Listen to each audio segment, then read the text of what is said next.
Indonesia, bangsa dan negara, rumah ideologi Pancasila. Bismillahirrahmanirrahim. Pemirsa tercinta yang dirahmati Allah Tuhan Yang Maha Esa, bersua kembali di kanal Hikmatologi, monolog sederhana mengajak diri kita masing-masing terus-menerus istiqomah pembelajaran berdasar kitab suci agama kepercayaan yang kita yakini, sehingga kian dewasa, lembut, tercerdaskan saat menapaki kaki di bumi pertiwi. Tentu menjunjung tinggi nilai luhur Pancasila, keniscayaan bagi warga negara insan pertiwi. Pemirsa, ketika kita berbicara demokrasi, maka yang tampak hasilnya adalah sekarang. Tidak perlu kita susah-susah memberikan definisi, karena definisi klasik sudah jelas. Dari, oleh, dan untuk rakyat. Populi Vocde, suara rakyat, suara Tuhan. Namun ketika demokrasi ditempeli dengan apapun di dunia ini, termasuk di negara kita tercinta Indonesia, yang senantiasa berdasar pada Pancasila, maka dampak dari demokrasi tetap saja seperti di bumi lain. Ada keserahkan atau syahwat tahta dan harta benda. Menguat mobilisasi massa. Floating mass, massa dibiarkan mengambang tanpa pendidikan sosialisasi politik, pandangan atau pemandangan keseharian anak manusia. Koalisi demi koalisi untuk merebut tahta ataupun mempertahankannya, sungguh cara-cara Machiavellian. Karena itu, marilah kita mereformasi diri yang sudah dimulai dari saudara-saudara kita di saat euforia politik era reformasi. Dengan gegap gempita demokrasi, maka sejumlah desa di Kabupaten Malang, di daerah Klaten, Pati, dan seterusnya telah mendahului mereformasi dirinya, sehingga demokrasi benar-benar dikubur, diluluh lantakkan, kembali kepada kesejatian hati nurani seluruh insan, yakni adalah yang dalam istilah kami sebut dengan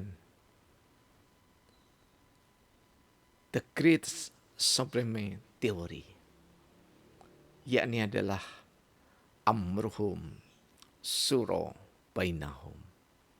Urusan mereka senantiasa dimusyawarahkan di antara warga desa, di antara warga kelurahan, di antara warga kecamatan, di antara warga kota kabupaten, di antara warga bangsa negara.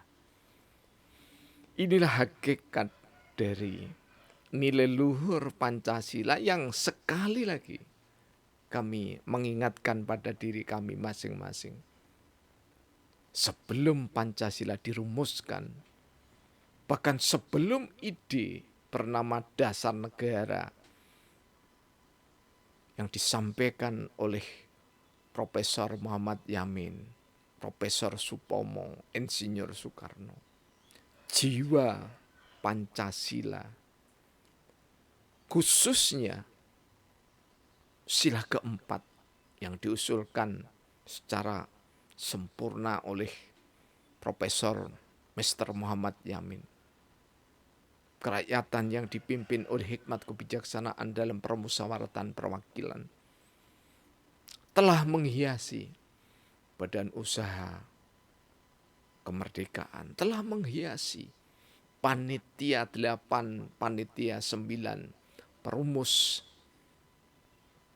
Pancasila, telah menghiasi agenda strategis fundamental PPKI. Sehingga kita bisa sampai hari ini menjadi saksi sejarah dengan cara membaca sejarah yang benar. Pancasila dasar negara.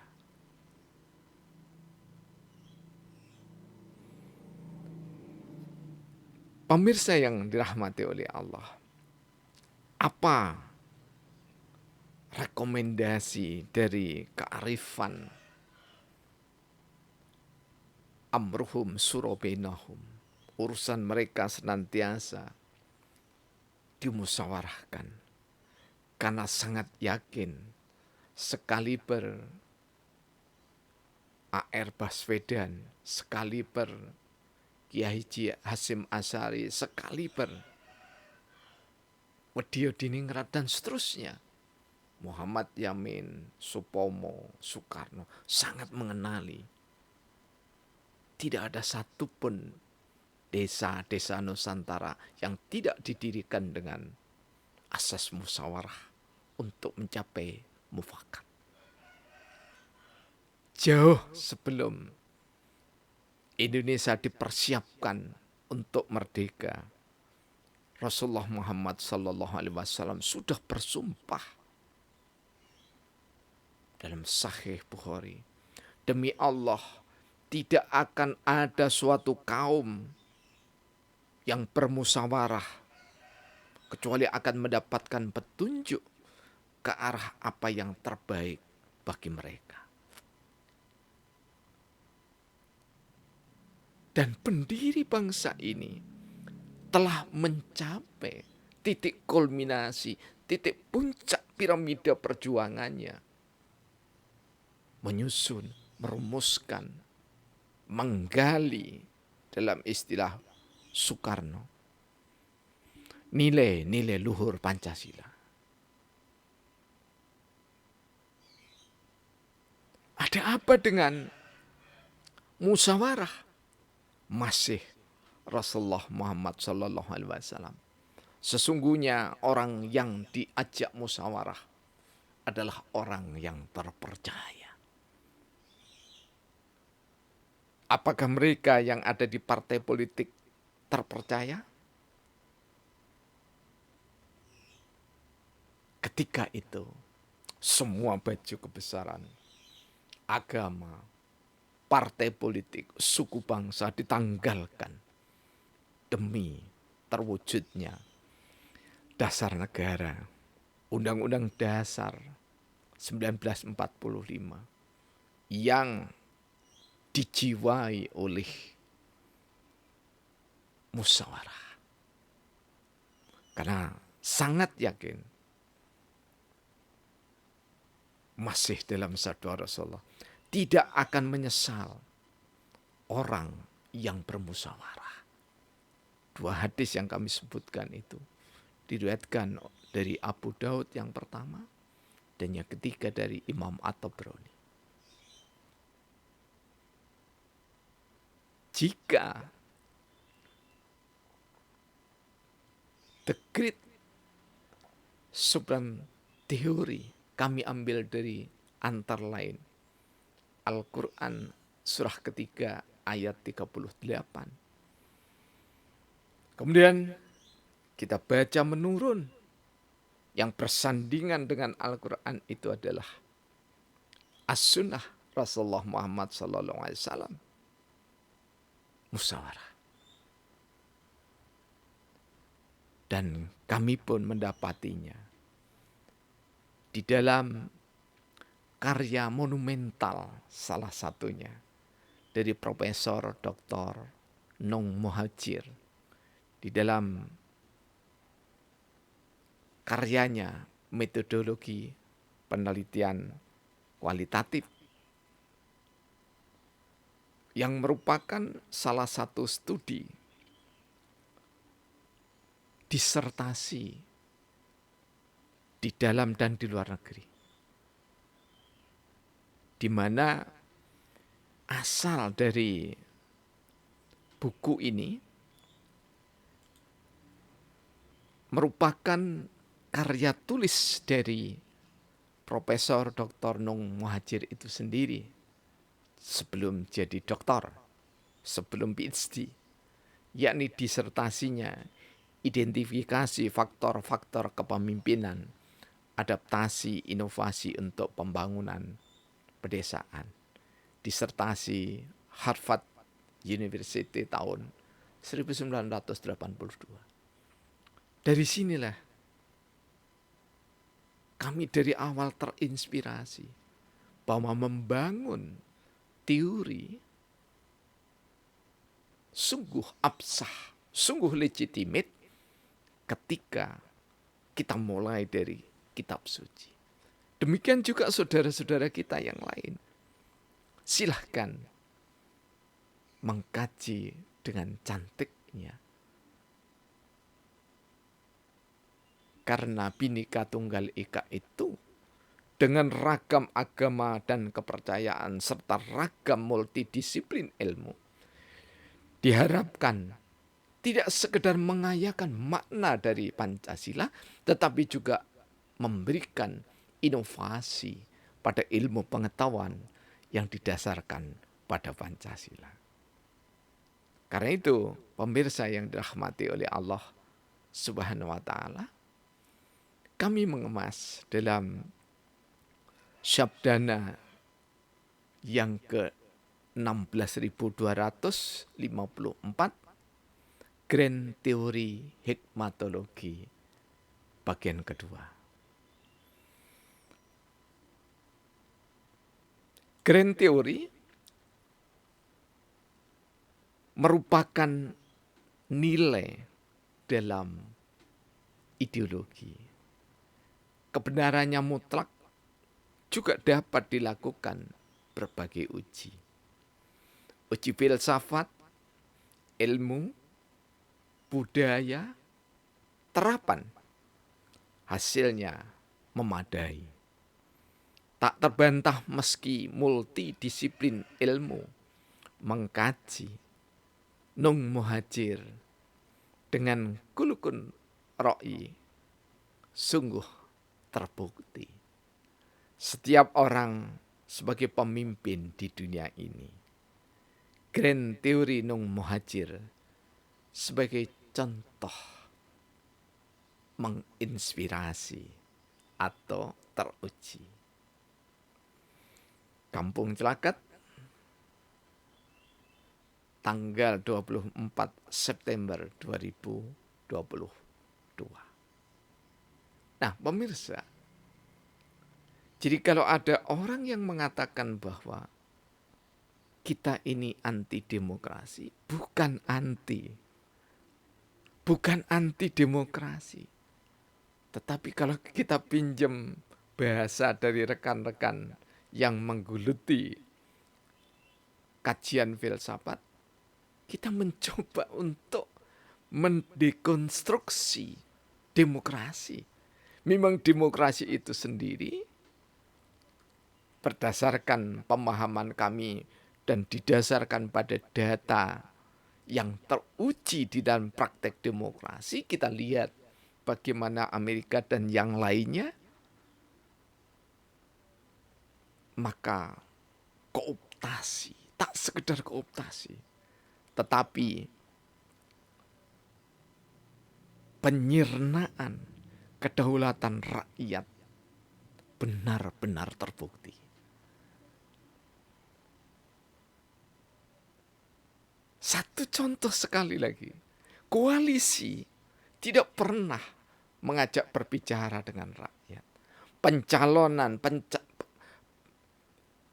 deklarasi calon atau bakal calon presiden tidak pernah dimusyawarahkan dengan rakyat. Bahkan sampai nanti menjadi calon